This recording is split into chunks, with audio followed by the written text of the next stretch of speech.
should also, for you to earn respect, internally reorganize her public governance structures in Nigeria for efficient and effective service delivery. Democratic deficits, the way we see with elections, insecurity, corruption, should be handled in such a way so as to show up the credibility of Nigeria.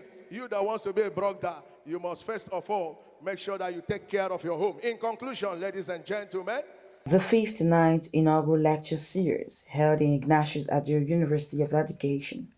Topic: Recalibrating Nigeria's Africa Policy by Professor Liza Stodd Gilbert, Professor of Political Science and International Relations. This lecture series was to, however, tackle the Big Brother effect in Nigeria and better ways for economic and social sustainabilities. They, however, called on the federal government to apply these measures and also expressed their joy on the success of the lectures. Keying into his lecture, let's recalibrate it. Emphasis should not be given to international communities and Africa as a whole. We should look inward and address our peculiar problems. Look, we are neglected. Look, if you go to UN, we are not yet been given Secretary of the UN, but other small African countries have been given. But we have been shouldering most responsibilities of African countries, playing what he tagged the big brother role. This is where his emphasis is. We should look inward and tackle the peculiar problems of Nigeria. This is when we take the pride of place. Very thought-provoking. And so I think everybody that came here should be very excited. I should say so. I think it was a good one. It's a cardinal point in life. We should not continue to play to the gallery while our people suffer.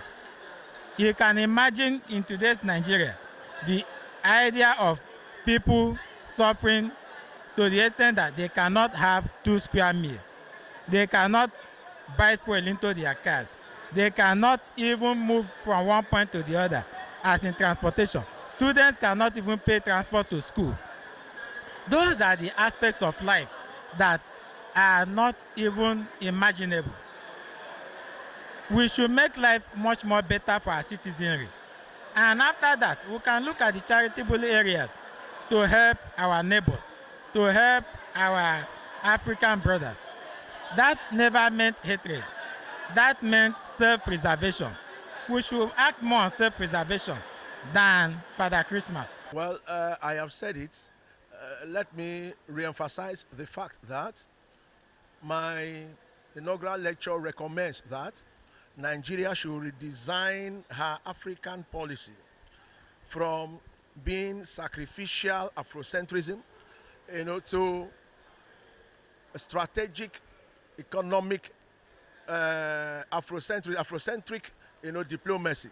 They should use instrumentality of diplomacy to exploit economic opportunities and resources from African countries for the development of Nigeria. Because in independence, Nigeria has spent so much money for the development of African countries, so much money in the building of African countries, so much money in peacekeeping in Africa. A lot of Nigerians have died because Nigerian soldiers, because they went to fight sacrificially in African countries for the restoration of peace in African countries. Therefore, considering our economic situation now, it is time for Nigeria to redesign her African policy in the interest of Nigeria. That is the essence of what I've just presented today, and it will be very useful to the federal government. It will also be useful to state governments, so that state governments will stop relying only on federal allocation every month. Without federal allocation, they cannot pay salaries, they cannot bring about developmental projects in their respective states. Let them set up companies. There are a lot of opportunities in Africa. That's why China is in Africa. That's why US is in Africa. That's why Britain, France, they're all in Africa exploiting resources and avenues for the development of their own countries. Let Nigeria also exploit those resources for the development of Nigeria. Well, of course, I am very happy, I'm glad, because I've been looking forward to today. I was supposed to have presented this inaugural lecture in 2021, but it was delayed till 2024. So today I'm very glad. The weather is clement, relatively clement. A lot of people came, and God gave me the grace, the ability to express myself. So I'm happy, very, very happy. This Global TV News, Port Harcourt.